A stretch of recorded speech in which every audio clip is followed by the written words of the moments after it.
I got released from the hospital early and my husband asked, "How did you find our new address?" I stood on the porch holding my discharge papers, staring at Nathan who looked like he'd seen a ghost. "What do you mean, new address?" "This is our house. I've lived here for 6 years." My overnight bag slipped from my shoulder and hit the concrete with a dull thud. Nathan stepped back into the doorway, blocking my view inside. "Lily, you shouldn't be here. The hospital said you wouldn't be released for at least another 2 weeks." His voice was strange, tight, like he was forcing himself to stay calm. "They cleared me early. Good behavior, stable vitals, passed all the psych evaluations." I picked up my bag and tried to step forward. "Can I come inside? I've been gone for 3 months and I just want to sleep in my own bed." A woman appeared behind Nathan, blonde, maybe 35, wearing yoga pants and one of my favorite cardigans, the cream-colored one with the pearl buttons I'd bought last spring. She put her hand on Nathan's shoulder in a way that made my stomach drop. "Nathan, who is this?" Her voice was sweet, concerned, like she was asking about a lost delivery driver. I felt my mouth go dry. "Who the hell is that?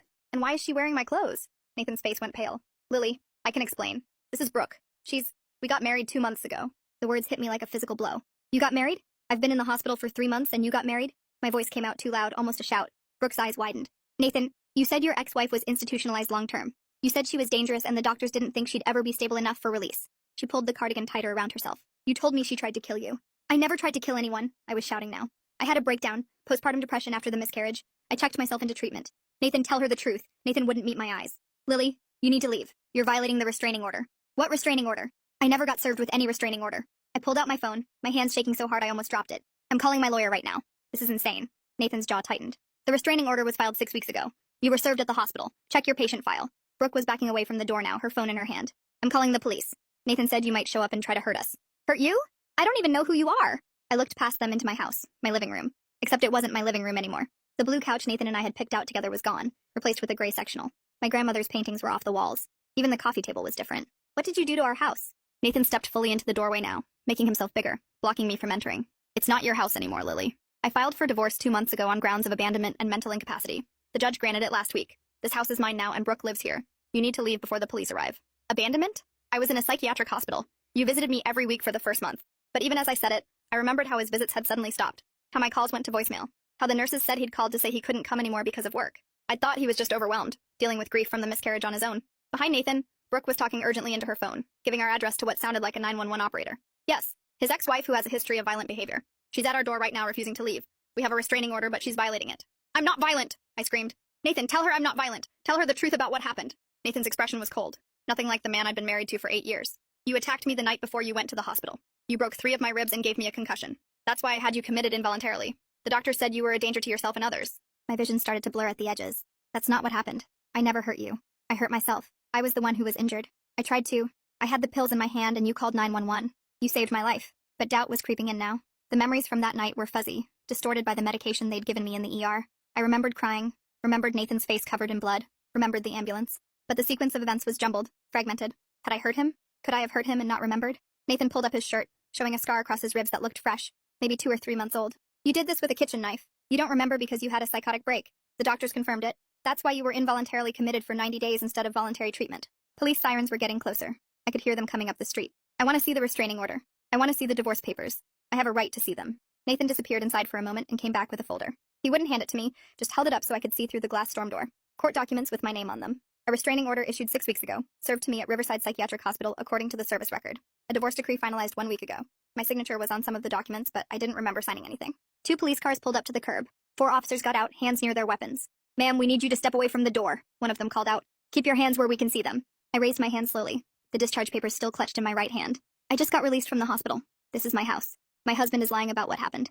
The officer approached carefully. "Ma'am, do you have identification?" I fumbled in my bag and pulled out my wallet, hands still shaking. My driver's license with this address on it, my insurance card, my hospital ID bracelet still on my wrist. The officer examined everything, then walked over to Nathan, who was still standing in the doorway with Brooke pressed against his back. They talked in low voices for several minutes.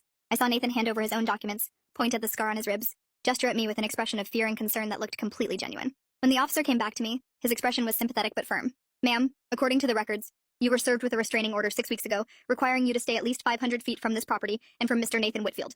The divorce was finalized last week. This is no longer your residence." "But I don't remember being served. I don't remember signing divorce papers. Someone's lying to me." The officer glanced at his partner. "The hospital records show you were experiencing significant memory issues and confusion during your stay. That's noted in the service record. You were legally served even if you don't recall it." He gestured toward his patrol car. "I need you to come with us so we can sort this out at the station. If you resist, I'll have to arrest you for violating the restraining order." I looked back at Nathan and Brooke standing in my doorway. In my house, wearing my clothes, living my life. "How long?" I asked Nathan. "How long were you planning this?" Nathan's expression didn't change. I'm sorry, Lily. I did what I had to do. You weren't getting better. I couldn't wait forever. I was gone for 3 months. My voice broke. You couldn't wait 3 months? You were supposed to be gone for a year, Brooke said quietly. That's what the doctors told Nathan initially. A year minimum, possibly longer. He filed for divorce after the first 30 days when it was clear you weren't improving. The officer touched my elbow gently. Ma'am, we need to go now. I let him guide me to the patrol car, too numb to resist. As we pulled away from the curb, I watched Nathan and Brooke go back inside and close the door. Through the window, I could see them embrace, could see her head rest on his shoulder. They looked like any normal couple, relieved that a crisis had passed, like I was the problem that had been solved. At the station, they put me in an interview room and left me there for 40 minutes. When the door finally opened, a detective came in with another folder. She introduced herself as Detective Amy Walsh and sat down across from me with a tired expression. Mrs. Whitfield, I've reviewed the case file. I need to ask you some questions about the night of April 18th. April 18th, the night everything went wrong. I don't remember much, I admitted. It's all fuzzy. I remember being upset about losing the baby. I remember Nathan and I were arguing about something. Then I remember being in the ambulance. Detective Walsh opened the folder and pulled out photos. Crime scene photos of my kitchen. Blood on the floor, on the counter, splattered on the refrigerator. A knife in an evidence bag. Nathan's torn shirt. More photos of Nathan in the hospital. His bruised face, bandaged ribs, stitches across his forehead. Do these photos help you remember? Her voice was neutral, not accusatory, just asking. I stared at the images. The blood was real. Nathan's injuries were real. But something felt wrong about the whole scene, like pieces of a puzzle that had been forced together. The knife was in the sink, I said slowly. I remember the knife was in the sink because I'd been cutting vegetables for dinner. I was making stir-fry, Nathan's favorite. Detective Walsh made a note. The knife recovered from the scene had your fingerprints and Nathan's blood on it. There were also defensive wounds on Nathan's hands consistent with trying to grab the blade away from an attacker. I don't remember attacking him. I remember wanting to hurt myself. I'd been having thoughts about it for weeks. The postpartum depression got so bad after we lost the baby. I looked up at her. Can someone forget something like that? Attacking their husband? Walsh's expression softened slightly. Psychotic breaks can cause memory loss, especially when combined with trauma. The hospital records show you were found to be a danger to yourself and others, which is why you were involuntarily committed rather than voluntarily admitted. She pulled out another document. This is your initial psychiatric evaluation from the ER. It notes that you were saying Nathan had hurt you, that he'd pushed you during the argument. But the physical evidence and Nathan's testimony contradicted that. There were no injuries on you except self-inflicted wounds on your wrists. I touched my wrists automatically, feeling the raised scars under my sleeves. Those I remembered. Standing in the bathroom with Nathan's razor, the pain sharp and clarifying. But I didn't remember anything before that. What if Nathan's lying, I asked. What if he hurt me and then made it look like I attacked him? Detective Walsh didn't dismiss the question, which surprised me. Why would he do that? Because he wanted to leave me. Because he already had Brooke. Because if I'm declared mentally incompetent, he can divorce me, take the house, take everything, and I can't fight back. Saying it out loud made it sound paranoid, crazy. But Walsh was listening. Do you have any evidence that he was having an affair before April 18th? I thought back through the months before my hospitalization. Nathan working late more often. Taking phone calls in the other room. The smell of unfamiliar perfume on his jacket once that he'd explained away as a coworker's. Nothing concrete, just suspicions. The kind of things you notice but tell yourself you're being paranoid about. Walsh closed the folder. Here's the situation. The restraining order is legally valid. The divorce is legally valid. The house belongs to Nathan now per the divorce settlement. You signed the papers. I don't remember signing them. The hospital administrator witnessed your signature. There's video of the signing session. You were lucid and answered all the competency questions correctly. She pulled out her phone and showed me a video clip. There I was, 2 weeks ago apparently, sitting across from a lawyer in what looked like a conference room at the hospital. I was wearing the hospital's pajamas and my hair was greasy, unwashed. I watched myself sign page after page of documents. Watched myself nod when the lawyer asked if I understood what I was signing. The woman in the video looked like me, but I had no memory of that day. None. It was like watching a stranger with my face. I don't remember this, I whispered. Any of it. Walsh turned off the phone. Have you been taking your medications as prescribed? Yes, every day. The nurses watched me take them. But even as I said it, doubt crept in. There had been a few days where I'd felt foggy, disconnected. Days where hours seemed to disappear. I'd mentioned it to my doctor and she'd adjusted my dosages, said it was normal during treatment. The hospital pharmacy records show you were given medications that can cause short-term memory loss as a side effect, Walsh said carefully. It's possible you legitimately don't remember being served the restraining order or signing the divorce papers because of the medication. Relief and horror washed over me in equal measure. If it was the medication, then I wasn't losing my mind. But if it was the medication, then I'd signed away my entire life without being able to remember or consent to it in any meaningful way. What happens now? I asked. Walsh stood up. We can't charge you with violating the restraining order since this appears to be your first violation and you have a legitimate medical explanation for not remembering it. But you cannot go back to that house. You cannot contact Nathan or Brooke. If you do, you will be arrested. Where am I supposed to go? I have no money, no car, no place to live. The hospital should have set you up with transitional housing as part of your discharge plan, Walsh said. Did they give you any paperwork about that? I dug through my discharge folder with shaking hands. There was a single page about a women's shelter across town with visiting hours and intake procedures. That was it. No housing assistance, no financial support, nothing. This can't be right. I had a discharge planner. She said she'd set everything up. Walsh looked at the paper and frowned. Wait here. She left the room and I sat alone with the photos of my bloody kitchen spread across the table. 15 minutes later, Walsh came back with a woman in a business suit. This is Amanda Ford from County Social Services. There's been a problem with your discharge planning. Amanda sat down and opened her laptop, typing quickly. Mrs. Whitfield, I'm showing in our system that your discharge plan included transitional housing at Riverside Recovery Residence, a step-down facility for people transitioning out of psychiatric care. Room and board covered for 90 days, job placement assistance, continued therapy. But this morning, your housing assignment was canceled. Canceled by who? By your emergency contact, Nathan Whitfield. He called this morning and said you decided to stay with family instead and didn't need the housing. The room tilted slightly. I have no family. My parents are dead. I'm an only child. Nathan knows that. Amanda's expression hardened. Then someone deliberately sabotaged your discharge planning. Let me make some calls. She left the room with her laptop and Detective Walsh sat back down across from me. If what you're saying is true about Nathan wanting to get rid of you, this would fit the pattern. Make sure you have nowhere to go, no resources, no support system. Then when you show up at the house because you literally have nowhere else to go, he can have you arrested for violating the restraining order. Why would he do this? My voice came out small, broken. We loved each other. We were trying for a baby for 3 years. He was devastated when I miscarried. Walsh pulled out her phone and showed me something else. A social media profile for Brooke Cunningham. Her relationship status had changed to married 2 months ago. But there were photos going back over a year showing her and Nathan together. At restaurants. At the beach. His arm around her shoulders. This is from 14 months ago, Walsh said, showing me a photo of Nathan and Brooke at what looked like a company party. If they've been together that long, your pregnancy might have been inconvenient. The implication settled in my stomach like a stone. You think he wanted me to lose the baby? I think it's worth investigating what happened the night of April 18th with fresh eyes. Walsh pulled out her notebook. Walk me through everything you remember about the days leading up to that night. I closed my eyes and tried to pull up memories through the fog. I'd been feeling sick for about a week. Dizzy, nauseous, more tired than usual. I thought it was just grief from the miscarriage. But Nathan kept making me tea before bed. Said it would help me sleep. Walsh was writing quickly now. What kind of tea? I don't know.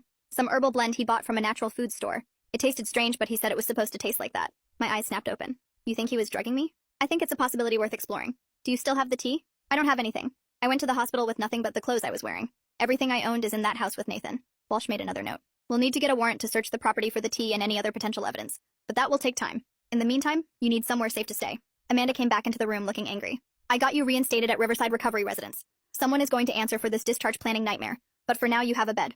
I'll drive you over there myself. As we left the police station, I saw Nathan's car parked across the street. He was sitting in the driver's seat watching the entrance. When he saw me, he smiled. Not a friendly smile. A cold, triumphant smile. He started his car and drove away slowly. And I realized with absolute clarity that Detective Walsh was right. This had all been planned. Every step of it. At Riverside Recovery Residence, Amanda helped me through intake and got me settled in a small room with a twin bed and a shared bathroom.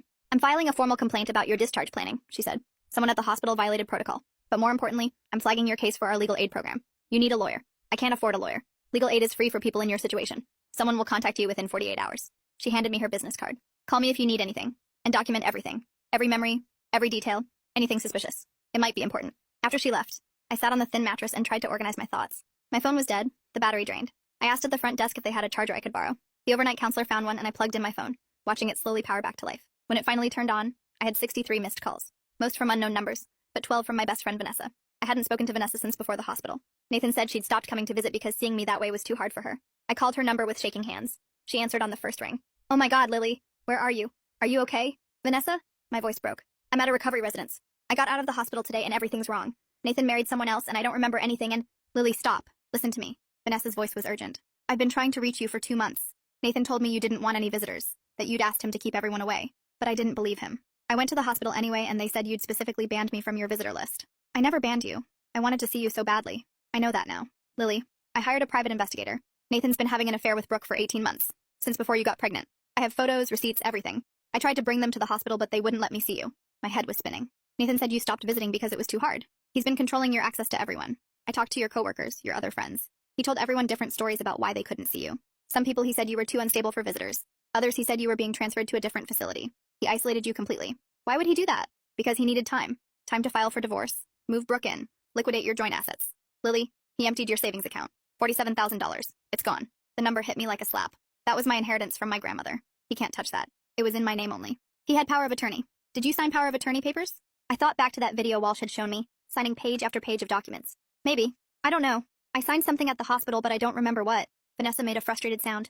He probably buried it in the divorce paperwork. Lily, you need to fight this. The private investigator I hired, his name is Thomas Reeves. He's expensive but he's good and I'll pay for it. He can help prove Nathan's been planning this whole thing. The police are investigating. A detective named Walsh. She thinks Nathan might have been drugging me. Drugging you? Vanessa's voice shot up. Oh my God, that makes so much sense. Lily, you were acting so strange the last few months before you went to the hospital. You kept forgetting conversations we'd had. You seemed confused all the time. I thought it was depression, but what if it was drugs? My hands were shaking so badly I almost dropped the phone. I need to remember what happened that night, April 18th. I need to know if I really attacked Nathan or if he's lying. The Lily I know would never attack anyone. Even when you were at your worst, you only ever hurt yourself. You're not violent. She paused. Do you remember what you told me about Nathan? 2 days before you went to the hospital? I don't remember talking to you 2 days before. You called me crying. You said Nathan had been acting strange, distant. You said you'd found a receipt in his jacket for a jewelry store. An engagement ring. But you were already married, so why would he be buying an engagement ring? The memory surfaced slowly, like something swimming up through murky water. The receipt. Platinum band, diamond solitaire, $8,000. I'd found it in Nathan's jacket pocket when I was doing laundry. When I asked him about it, he said it was for a coworker's wife. He was just helping the guy pick it out. But the receipt had Nathan's name on it. Nathan's credit card. I remember, I whispered. He said it was nothing. He made me feel crazy for questioning him. He's been gaslighting you for months, maybe longer, making you doubt your own perceptions, your own memories. Then when you had the breakdown after the miscarriage, he had the perfect opportunity to take it further. Get you committed, isolate you completely, rewrite the narrative of what happened. Vanessa, what if I really did attack him? What if I don't remember because it was so terrible? Then we'll deal with that. But Lily, I know you. And I know that man has been lying about everything else. Why would he suddenly start telling the truth about that night? We talked for another hour while Vanessa filled me in on everything I'd missed. She'd kept all the documentation from her investigation. Bank records showing Nathan moving money around, photos of him and Brooke together at places he'd told me he was working late, credit card receipts for expensive dinners and hotels while I was in the hospital thinking he was too busy to visit. Tomorrow morning, I'm bringing Thomas Reeves to meet you, Vanessa said. And I'm bringing you clothes, toiletries, everything you need. We're going to fight this. After we hung up, I lay on the narrow bed and stared at the ceiling. The counselor had given me a packet of information about the residence. Rules, expectations, resources. There was a list of phone numbers for emergency services, legal aid, job placement. I picked up the legal aid number and dialed even though it was after hours. The voicemail said someone would return my call within 2 business days. 2 days. Nathan had planned this for months, and I had 2 days to start building a defense. I pulled out the discharge papers and read through them carefully. There was a copy of my medical summary, diagnosis of postpartum psychosis with depressive features, treated with antipsychotic medications and mood stabilizers. Prognosis good with continued treatment. Nothing about being a danger to others. Nothing about attacking anyone. I found that strange. If I'd really attacked Nathan badly enough to break his ribs and give him a concussion, wouldn't that be in my medical records? I called Detective Walsh's number. It went to voicemail and I left a message asking about that discrepancy. Then I opened my phone's photo gallery. Most of my photos from the last year had been deleted, but a few remained. Photos from before everything went wrong. Nathan and me at the beach last summer, his arm around my shoulders, my hand on my small baby bump, taken 2 weeks before the miscarriage. Nathan's face in that photo. I studied it closely. He didn't look happy. He looked strained, false, like he was forcing himself to smile for the camera. I zoomed in on the background of the photo. We were at a restaurant, and in the reflection of the window behind us, I could just barely make out another person at a different table. Blonde hair, raising a glass toward the camera, toward Nathan. Brooke had been there. She'd been watching us. I screenshot the photo and made a note to show it to the private investigator. My phone buzzed. A text from an unknown number. You need to stop. This isn't going to end well for you. Just accept the divorce and move on. I stared at the message. Nathan's number was blocked per the restraining order, but this had to be him. Or Brooke. I screenshot the message and texted back. Who is this? 3 dots appeared, showing someone was typing. Then they disappeared. No response came. The next morning, Vanessa arrived with 2 suitcases of clothes and Thomas Reeves, the private investigator. Reeves was in his 50s, professional, with the careful way of speaking that suggested he'd testified in court many times. Mrs. Whitfield, I've been investigating your husband for 6 weeks at Ms. Vanessa's request. I have extensive documentation of his relationship with Brooke Cunningham and concerning patterns in your joint finances, but I need to hear your version of events, particularly the night of April 18th. I walked him through everything I remembered, which wasn't much. The fuzzy memories, the gaps, the confusion. I told him about the tea Nathan had been giving me, about finding the receipt for an engagement ring, about the blood in the kitchen that I couldn't explain. Reeves took notes methodically. The hospital should have toxicology reports from your admission. Did anyone mention what was in your system? Just the medications I was prescribed for depression. Standard antidepressants. I'll get copies of the full toxicology report. If Nathan was drugging you, there might be evidence. He pulled out his tablet and showed me his documentation. Photos of Nathan and Brooke dating back 2 years, not 18 months. They'd been together before Nathan and I even started trying for a baby. Your husband has another bank account you don't know about, Reeves said. Opened 3 years ago. He's been moving money into it gradually. Small amounts, $200 or $300 at a time. Nothing that would trigger automatic alerts. The account currently has $93,000 in it. I felt sick. That's not possible. Our finances were joint. I would have seen withdrawals that large. They came from your paychecks. He had access to your direct deposit and was diverting a portion before it hit your joint account. You never saw the full amounts. Reeves showed me the bank statements. Months and months of small diversions. My entire salary being skimmed. He's been planning to leave for years, I said slowly. The pregnancy was an inconvenience, Reeves finished. Based on the timeline, I believe he may have deliberately caused the miscarriage. The room seemed to tilt. How? I'm still investigating that. But you said you were feeling sick for about a week before the miscarriage. Dizzy, nauseous. That could be consistent with certain types of poisoning. Herbal supplements, over-the-counter medications taken in the wrong doses. Things that would be hard to trace. He was giving me prenatal vitamins. He bought them special from a natural food store. Said they were better than the regular ones. Reeves and Vanessa exchanged looks. Do you remember which store? Reeves asked. The Greenleaf Market on Maple Street. He had a whole bag of supplements from there. Prenatal vitamins, vitamin D, fish oil, and that tea. I'll check their sales records. If he bought something else besides what he told you, that might be relevant. Reeves made more notes. Here's what I think happened. Nathan has been planning to leave you for at least 2 years. He met Brooke and decided she was a better option. Younger, no baggage, probably more money based on her job as a pharmaceutical rep. But divorcing you normally would mean splitting assets, possibly paying alimony. So he started methodically stealing from you while setting up a scenario where you'd look unstable. The supplements, I said. He was poisoning me gradually, making me sick, making me forgetful and confused. Then when you got pregnant, that became a complication. A baby would tie him to you for at least 18 years. So he escalated, made you sick enough to miscarry. Then waited for me to be at my lowest point emotionally, I continued, the pieces falling into place. When I was devastated about losing the baby, and too depressed to fight back. That's when he staged the attack. Reeves nodded. The injuries were real. But I don't think you caused them. I think Nathan hurt himself or had Brooke hurt him, then called 911 and blamed you. You were so heavily drugged from whatever he'd been giving you that you couldn't remember clearly. Couldn't defend yourself. Perfect victim. Can we prove any of this? I asked. That's what I'm working on. I've already got evidence of the affair and the financial fraud.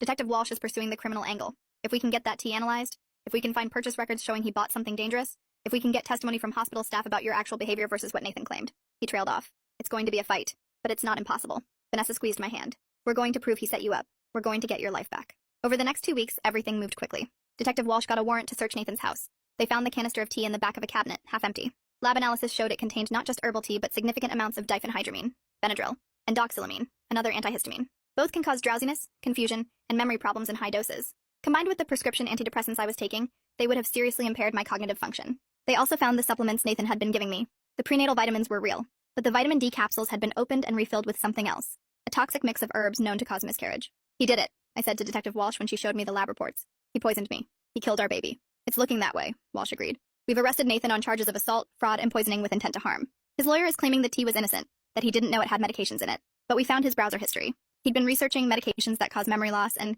how to induce miscarriage naturally for months. Brooke turned on Nathan almost immediately when she realized she might face charges as an accessory. She gave a full statement saying Nathan had told her about his plan to get rid of me. He'd promised her they could be together once I was taken care of. She claimed she thought he meant divorce, not poisoning and false imprisonment. She's lying, I said. She knew. She was there that night. I remember now. I remember hearing her voice in the house before everything went dark. My memories were slowly returning as the drugs worked their way out of my system. That night came back in fragments. Nathan making tea, insisting I drink it. Feeling dizzy, falling. Nathan's face above me saying, just go to sleep. Then Brooke's voice. Did you give her enough? She's still moving. Another voice. Nathan's. She'll be out in a minute. Help me set the scene. I gave my statement to Walsh, every detail I could remember. She recorded it all carefully. This is good. This establishes premeditation and shows Brooke was involved. Her immunity deal is off the table now. The divorce was annulled since it had been obtained through fraud and coercion. The house went back into my name. Nathan's hidden bank account was frozen and turned over to me as restitution. Every penny he'd stolen, plus damages. Vanessa helped me move back into the house 2 months after my release from the hospital. Everything Brooke had changed. We changed back. The gray sectional was sold and I bought a new blue couch. My grandmother's paintings went back on the walls. Room by room, I reclaimed my space. Nathan's trial is in 3 months. The prosecutor says the case is strong. The poisoning evidence, the financial fraud, Brooke's testimony about the plan, my recovering memories. He's facing 20 years minimum. Brooke took a plea deal, 5 years for accessory to assault and fraud. She'll be out before Nathan, but her career is destroyed and her reputation ruined. Some days I still feel the effects of what Nathan did. Gaps in my memory that may never fully come back. Anxiety and trust issues that my therapist says will take years to work through. But I'm alive. I'm free. And I'm fighting back. The lawsuit against Riverside Psychiatric Hospital for allowing Nathan to manipulate my discharge planning and isolate me from support settled for $200,000. The lawsuit against Nathan for poisoning, fraud, and emotional distress is still pending, but my lawyer says we'll likely win significant damages. I went back to my job.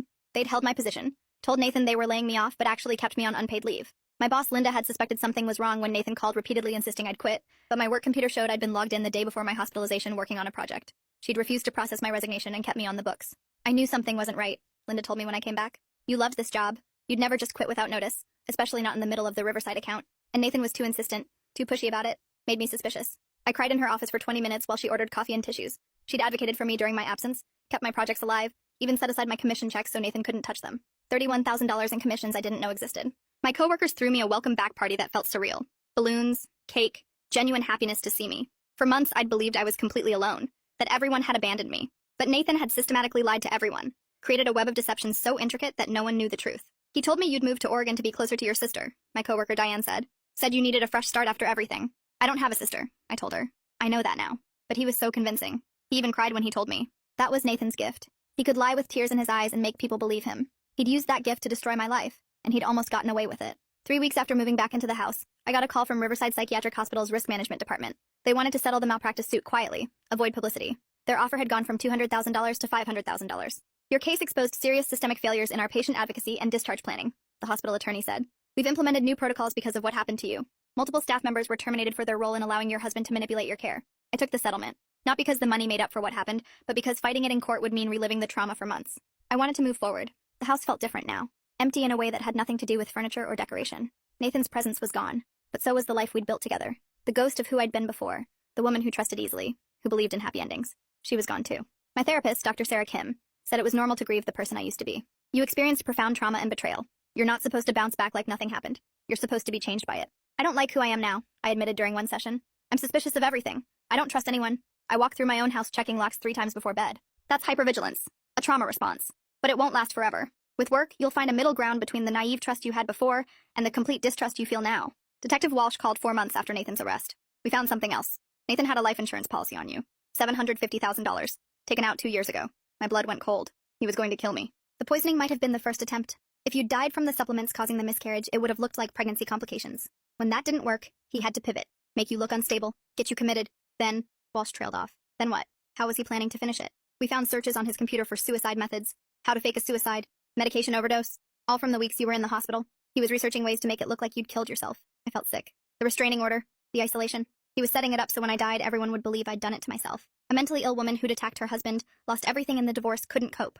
That's our theory. Brooke confirmed that Nathan talked about the life insurance policy, said once you were gone, they'd have almost $1 million to start their new life. The prosecutor added attempted murder to the charges. Nathan's lawyer tried to fight it, claimed it was all speculation.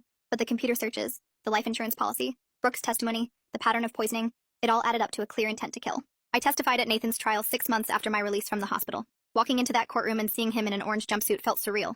This was the man I'd promised to love forever. The man whose child I'd carried, however briefly. The man who'd held me when my mother died and promised he'd never leave me. That man had never existed. He'd been a mask Nathan wore, a character he played. The real Nathan was the cold-eyed stranger staring at me from the defense table with nothing but contempt. The prosecutor walked me through my testimony methodically. The supplements Nathan gave me, the tea, the gaps in my memory, the day I realized I was missing $47,000 from my account. The restraining order I didn't remember signing.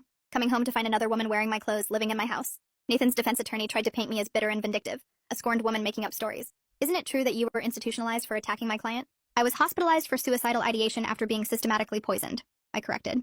The attack on your client never happened. He injured himself to frame me. You have no memory of that night. How can you be certain? Because the toxicology reports prove I was drugged. Because Nathan's computer search history shows premeditation. Because he had a life insurance policy on me and was researching ways to fake my suicide.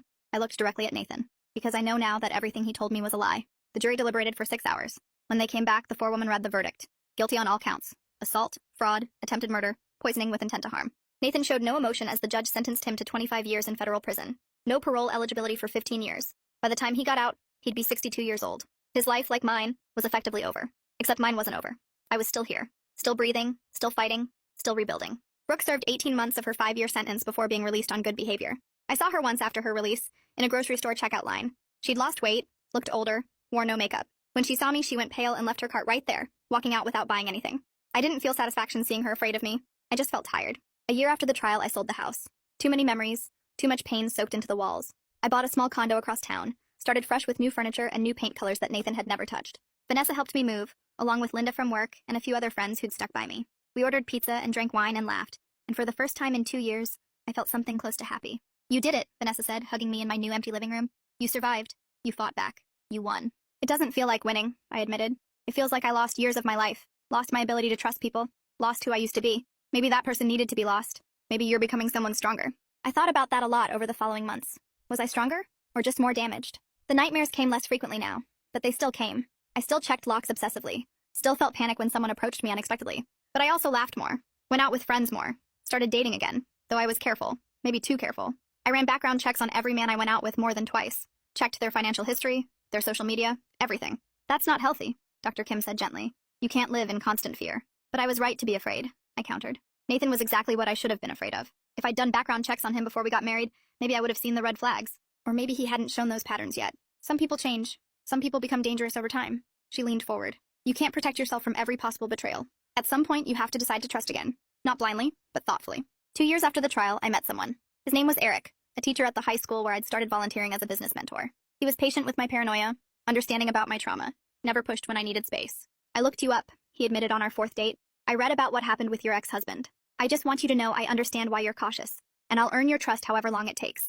That honesty meant everything. He didn't pretend my past didn't exist. He didn't tell me to just get over it. He acknowledged it and worked with it. We took things slowly. So slowly that Vanessa joked we were moving at glacial speed, but Eric never complained. When I had panic attacks about being vulnerable, he held me and waited them out. When I needed to check his phone to prove he wasn't lying about working late, he handed it over without hesitation. I have nothing to hide, he said simply, and I understand you need to verify that right now.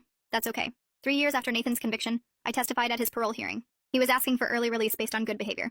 I stood in front of the parole board and told them everything. Not just what he'd done to me, but what he'd tried to do.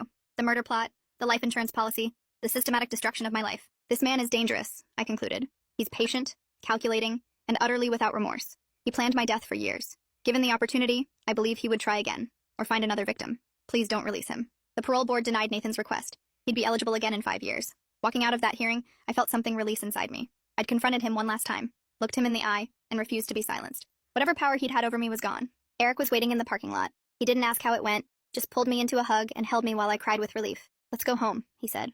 Home. I had a home again. Not the house Nathan and I had shared, but a real home. A place that was safe, that was mine, that nobody could take from me. We got married 2 years later. Small ceremony, just close friends and family. Vanessa was my maid of honor. Linda from work officiated.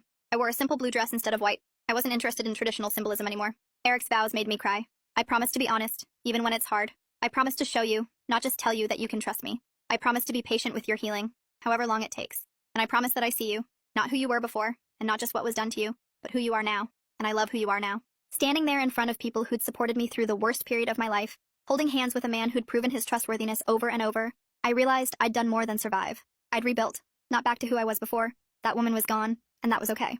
I'd rebuilt into someone new, someone harder in some ways, softer in others, someone who understood that trust was earned, not given, someone who knew her own strength because she'd been forced to use it. Nathan tried to destroy me. He poisoned me, stole from me, framed me, isolated me, and nearly killed me. He took years of my life and left scars that would never fully fade. But he didn't win. I'm still here. I'm still fighting. I'm still building a life. And that, in the end, is the greatest revenge. I survived him, and I found happiness anyway. Sometimes trauma doesn't have a clean resolution. Sometimes the nightmares don't fully stop. Sometimes you carry the weight of what happened for the rest of your life. But sometimes you also discover that you're strong enough to carry it, that you can build something beautiful even with shaking hands and a broken foundation. This is my life now. Not the one I planned, not the one I would have chosen, but mine. Real, honest, hard-won, and nobody can take it from me again. If you made it through this whole story, thank you for witnessing what happened to me. Sometimes that's all survivors need, someone to listen and believe us. Until next time, stay safe and trust your instincts. They might just save your life.